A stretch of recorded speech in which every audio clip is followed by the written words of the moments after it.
Welcome back to Mindwhack, everyone, the podcast all about AI for content marketers. My name is Lori Kirksted, and I'm the founder of Content Uncomplicated. And I'm Spider Graham, and I'm the founder of Gravity Clamp. And again, it's our pleasure to be back with you again this week. We're talking about how AI and content marketing really intersect. And Lori, I have something I think is going to be kind of interesting. Yep. One of the things I've been thinking about, and I have a few brands that I follow, and I imagine you do as well. And one of the things I think that's just amazing about creating a brand alliance or allegiance is how well some of these brands do at building community. Now, for example, Yes. I have bands that I follow, and they're really good at sharing what they're doing, what's going on, when they're on the road, and pictures from their concerts, and it's really almost like you're there. It's a fun experience to be part of. There's a sneaker company that I've been part of for a couple of years, and when I bought my first pair of sneakers, they send you like business cards so you can tell other people about their great product. It's a really smart idea, and I've actually worn these shoes. Actually, I'll do some show. I'll do some show and tell as to why these are remarkable. So it's a company, Whoa. out of Toronto, Canada, that makes some really fun sneakers. We're not talking your standard runners. And Yep. so as I wear this around, I actually had a woman in an elevator in Italy say, "Oh my God, where'd you get those? I need some for my husband." And so I have the information. So it's really cool because on one side, I like the brand. They're super comfortable sneakers. They're really affordable sneakers as well. By the way, I'll give you the name of the company is yeswevibe.com, and I'll put it in the description below if you guys are interested and don't need to tease you with it. And by the way, good stuff. They make the shoes for you on demand, basically. It may take a couple of extra days because they have to manufacture them, but they don't have like warehouses full of inventory. They're like, we need your size, we'll build it.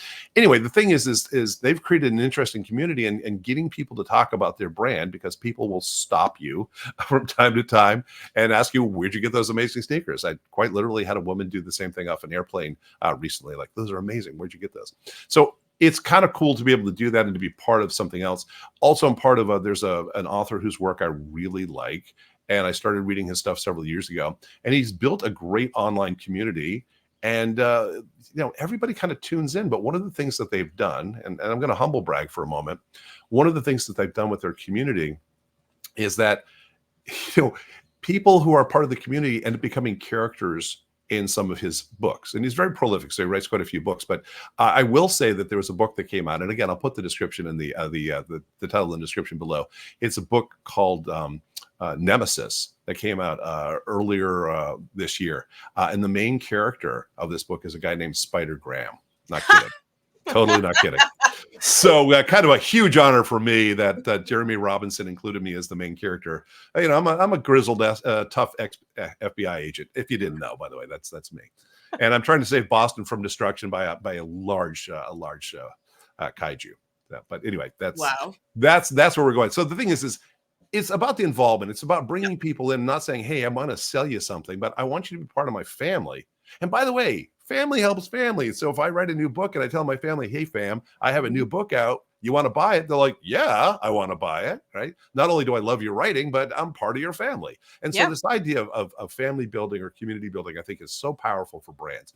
And the thing is also, you don't have to be a big brand with deep pockets to pull this off. You can be a small brand with a dedicated group of people. And it reminds me again that great quote by Kevin Kelly that said that to be a viable business, you don't need to have millions of people. You just need to have 1,000 dedicated people to be a successful business. So this idea of, can I go out and create a community of 1,000 people who love what I do, love our company, love and are there for us, and have that be enough? So anyway, I bring that up because I think it's such a powerful part of the future of content marketing. It's not just, I'm going to create a bunch of stuff for you and I hope you find it. I'm going to bring people together and let's have a conversation. Even if it's about my brand, we can have a conversation about my brand and why you all like my brand, right? Yes. Without it sounding too narcissistic. So that's an excellent point. Let me just make this one point really quick. Of course. I love that, is because why do we create content? To build connections, to help people. And we want to keep these connections going. Community is the next logical step in that. If we just keep putting content out there, even if it's healthy, how are we really developing those relationships? So I love this evolution of talking about community now.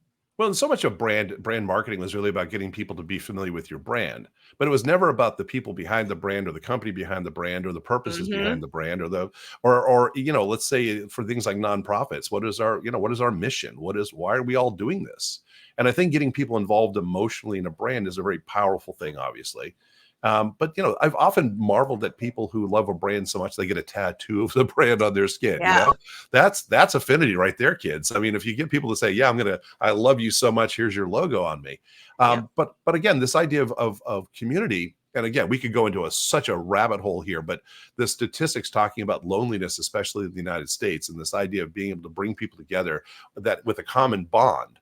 We love this, you love this, I love this, we love this is so powerful. And I think we're going to see a lot more of that going forward as more and more people kind of are trying to provide virtual communities for people who may not have a physical community that Yep. they're a main member of.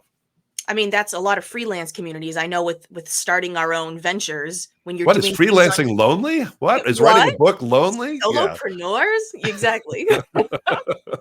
Yeah, that's why we get online and talk to each other on a podcast because like, oh my God, somebody to actually talk to. This is Yep. amazing.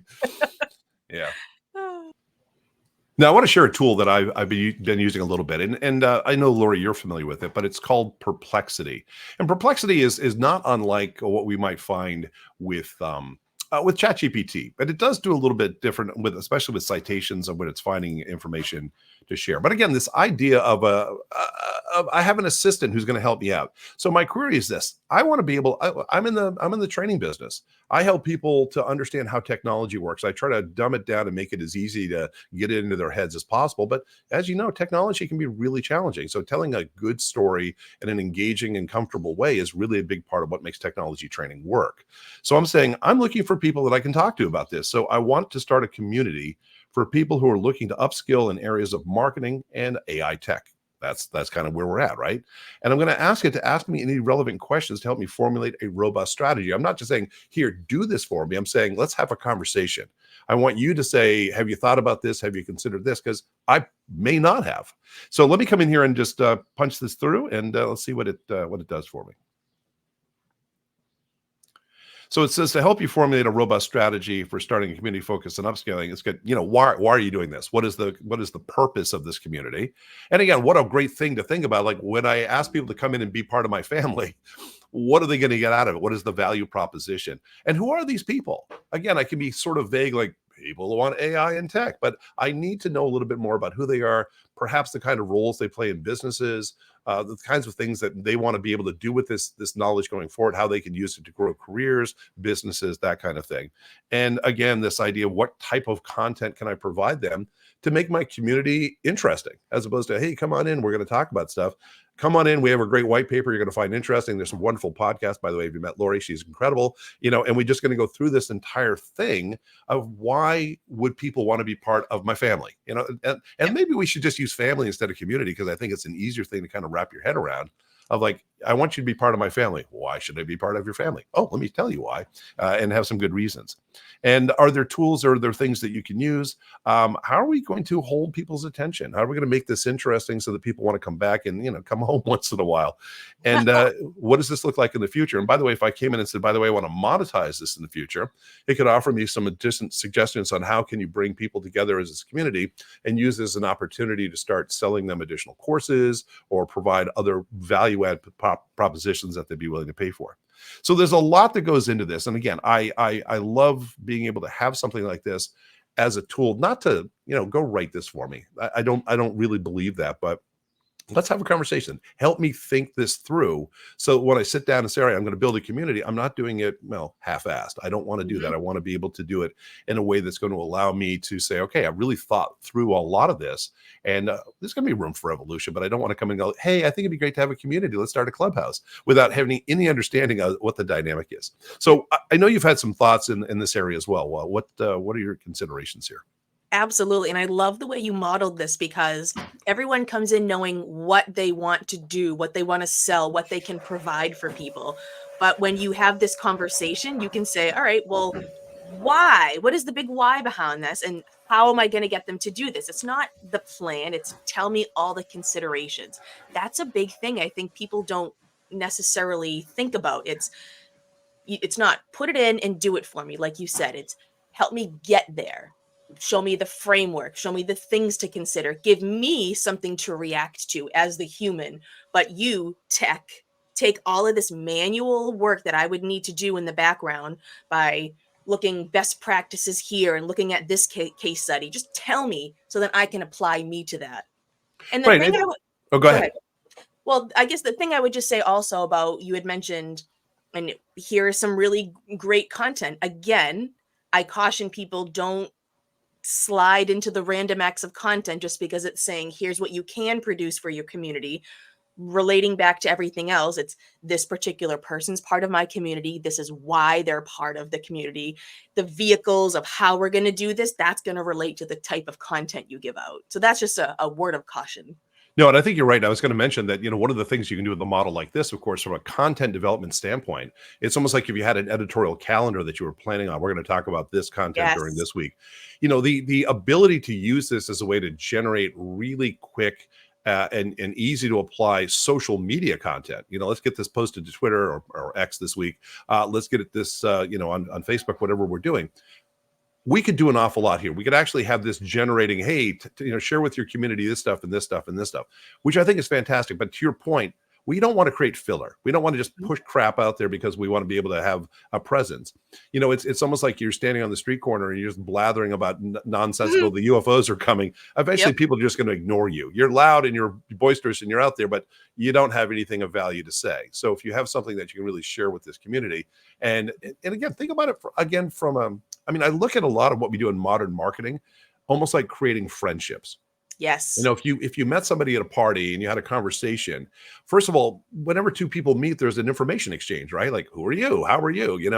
My name is so and so. Well, what do you do? Because that's how in the U.S. that's how we roll. We ask people Yeah. about their careers. The French are great. They ask people what they did in their last vacation. I want to be more like that. I can't remember when I took one. Yeah, exactly. Because we're all working. Look at us work so hard. But the point simply is that if you meet this person, and let's say you and I meet at a party, I'm like, hey, this is really fun. We should do this again sometime. And we get together and we have a beer after work, or we grab lunch together at some point. We're going to start to develop a deeper relationship. We're going to ask each other deeper questions about our lives and about our past, and maybe even some of the skeletons in the closet as we get a much more profound and deep relationship. We're going to know each other much more intimately than just two people at a party.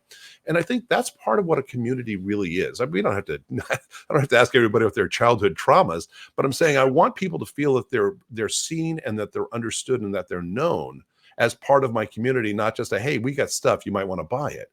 Because again, I think there's a certain level of authenticity here that the community needs to have. And so if you're just popping crap out because you have a machine that will, my crap maker, and I'm pushing a button, that's not going to work in the long run. You really want to be able to draw people and saying, hey, everyone, here's something I think you're going to find really interesting. And this is how I've been using it. What do you think?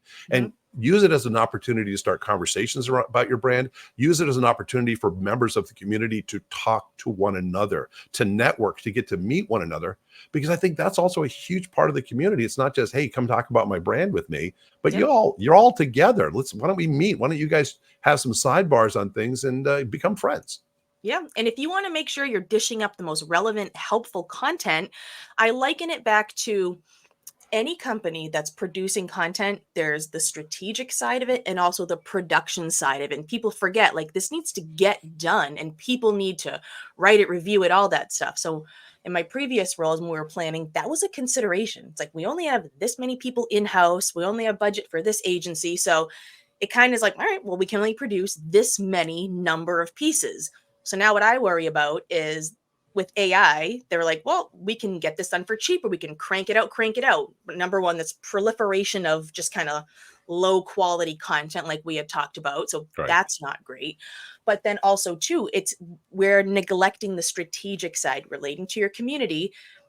Small tests, put out something of value, see if they like it. Like, that's what the personalization with AI can do. Don't just focus on cranking out more stuff for your people to give them more. It's the personalization and the data informed decision making of, they liked this when I sent out this, I got more, whatever it is, but it's for them instead of just the cranking out more.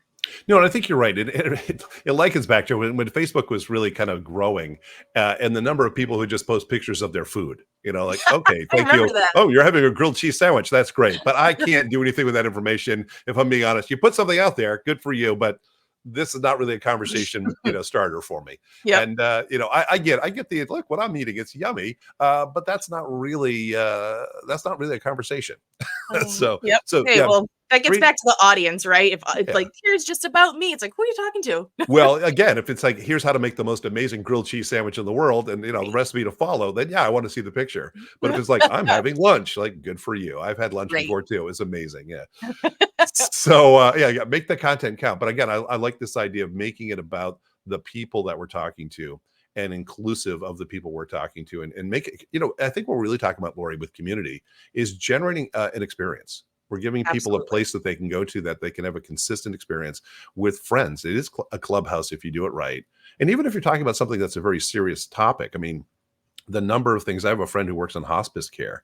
Mhm. Hospice care is not known for its hilarity, but there's a lot of people in there who, have things to talk about in the meaningfulness of looking at a human life. And this really helps a lot of people with closure, et cetera. There's a lot to be said within a community of just being able to have other people who kind of know what you're experiencing firsthand, Yep. whether it's disease or whether it's, loss of a loved one or whatever, or whether it's because you love playing board games. I mean, the communities can be varied, but it really is going to come back to this idea of what can we provide to the people who come over to our house to talk about this stuff that makes them feel good about being there.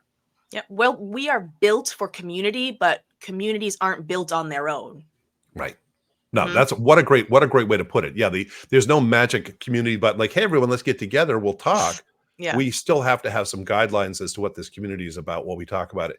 And I think, like in marketing, what does that person who joins a community walk away with feeling? What is the emotional underpinning? It was like, if it was, well, that was a waste of my time. We don't want to do that. Instead, like, Yep. well, those people were great. I really can't wait to spend more time with them. Would be an incredible approach here to be able to Mhm. have something as an objective. Like, do you wanna be in this community because you can get this fancy badge that you can put on your LinkedIn profile that says, "I am a part of this community," or do you want to be a part of the community and engage and make relations and engage in that content? It's 2 different things. No, and I think you're absolutely right. And again, I think very few people are loath to say, "Well, I love this brand, therefore I want to be part of it." What is it you love about the brand? And I guess the community that goes with it is going to be a big part of it. I'm not of the, although I own sneakers, but you hear about the concept of sneakerheads. Are you familiar Yeah. with the idea of sneakerheads? I mean, there are Mhm. people. There's a subculture built around the buying and the selling of used sneakers. Yep. Air Jordans and designer shoes and things like that. Fascinating to me that there's a community on this. But again, what is it about? These people who come together have a shared passion, and the shared passion is such a big part of this. Whether it's we have a shared passion for martial arts. I used to joke, actually, probably back in the day when you and I were in the classroom together. I would talk about if somebody wanted to start a yo-yo store, on Main Street, the life expectancy is about 6 months, right? Because the average person, like, my need for yo-yos is limited. But if you Yep. created a yo-yo store online, and we're able to reach an international audience and create a community around people who love to yo-yo.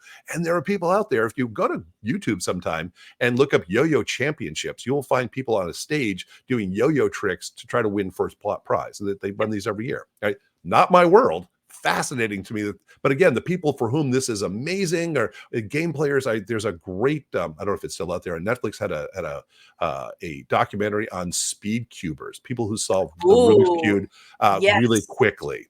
And the community built around that. And, there's not a lot of people in the world who find this to be the most fascinating thing and the passionate about. And these people are. And again, that's it. It's just, how do you pull together the people who want to be part of your conversation, want to talk about the same things that you want to talk about? And this Yep. kind of brings us back to this whole idea from a marketing standpoint. In 2003, when the Can-Spam Compliance Act passed in the United States, one of the things that came out, of course, is that you can no longer send email to just whoever you want. You can only send email now to people who have given you express permission to Opt send in. email. And a lot of the marketers at the time, like, this is going to put us out of business. Who in their right mind would sign up to have us advertise at them? And by the way, if you put it that way, it makes a certain amount of sense. Who wants that? None of us want to be advertised at. But if you build a community around your brand, it turns out a lot of people want to be part of the conversations that you're having about their brand because they can apply it to their livelihoods, their businesses, their world in some Yep. way. And so, Mhm. yeah, I'll sign up to be part of your mailing list and you can tell me about what you do on a regular basis and I will listen because I care. And I Yeah. think that's a healthier model for marketing as opposed to, let me just bombard the landscape. It's like carpet bombing people to find Yeah. the right people as opposed to let me go and say, hey, you want to be friends? We're talking about this over here. And it gets Yep. back to this whole idea of brand as community, I think is such an important part of what we're seeing going forward. I mean, that just reminds me of what we were talking about in a previous episode with Google. It's like there's not just one option for anything anymore, Right. you know? No, there isn't, and I think, being part of a community and being part of different communities, I mean, I love French cooking, and I love poodles, and I love to drive my motorcycle, and, I can be part of very diverse different groups because I'm a diverse human being, and so being part of what this, does for me and gives me, again, that sense of community, and maybe it's finding people who are like-minded, maybe it's not feeling lonely if I have loneliness in my life. There's a lot to be said for just this ability to connect with other human beings and do so in a meaningful way. And again, brands that are able to I don't want to make it sounds very Machiavellian to say, brands that are able to take advantage of this. No, but brands that are able to actually execute a reasonable community of people who want to be there and talk about what they're talking about have already won the lottery, I think. Yep. I mean, I just remember back in grad school, I think about these things all the time with just the case studies about Harley Davidson. And it's Right, like, right.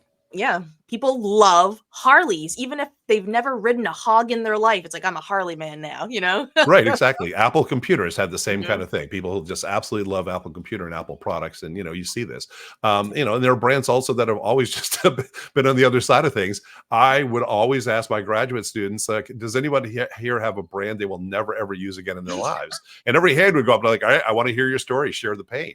And it Yep. was usually about something that was unresolved. It was usually about poor communication. Airlines got beat up a lot. Cable companies Yeah. got beat up a lot. Insurance Oh, companies. yeah. There are a lot of companies out there that are just not our favorites.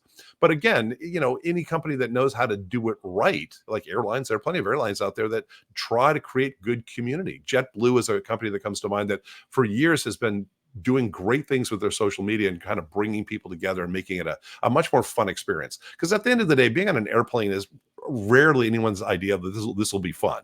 It's Yep. a means of getting from here to there. We'll try to make it as comfortable as possible, but it's not exactly, woo, this is awesome. Mhm. So, how do you make it more interesting? Build a community around it, talk about potential.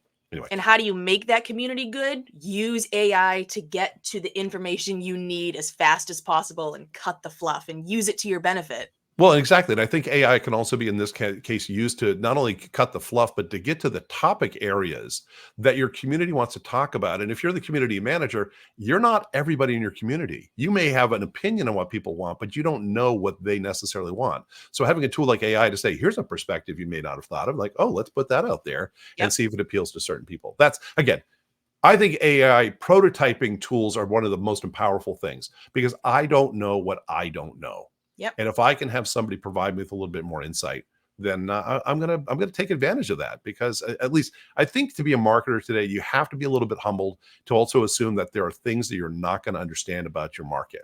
And if Yep. somebody said to me, "Hey, Spider, can you sell this product to teenage girls?" I'd be like, "I can certainly try." But I'm going to need some insight on what being a teenage girl is like because it's been a while since I might have had that perspective. You know what I'm saying? 100%. Well, I'll chime in with you with my girlhood experience. You can Well, pay me. exactly. That's right. So that's why you rely on your friends who can share with you some insights that you might not have. But Absolutely. things change, and again, I think that being able to use these tools to allow us to make a true connection, a genuine connection, is going to be the importance here. It's not just creating a lot of random content to fluff our pillows with. We want to make sure it's going to be something meaningful. Yep, absolutely. And I guess just to wrap this up, we're content people. Content doesn't exist in a vacuum. It's part of the No, relationship experience. Community is that culmination of it. And I love that we call AI a prototyping tool because it can get stuff done, but I would never, and you would never say, press the button and it's done. It no, gives you a prototype, something to react to. And the way that I relate this back to community as well is that things are moving really fast. There are a lot of communities, people have options. And sometimes when you feel like your back is up against the wall, it's like, I couldn't possibly know everything or produce everything. It's that AI is going to help you just get to the information faster and spin your wheels less. It's still going to be hard work, but it gives you that edge. I think you're right. And the key word is it's going to get there faster. It's going to actually be an easier task. You don't always Yeah. have to start with a blank sheet of paper and go, what the heck are we doing here? And it makes it harder.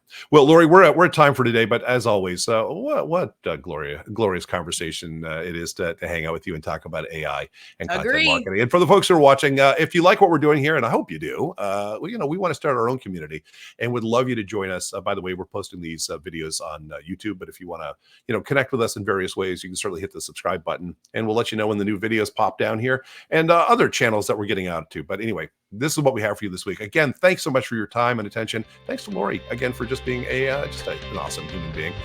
I'm Spider. Thanks again for dropping by, everybody, and we'll see you next time.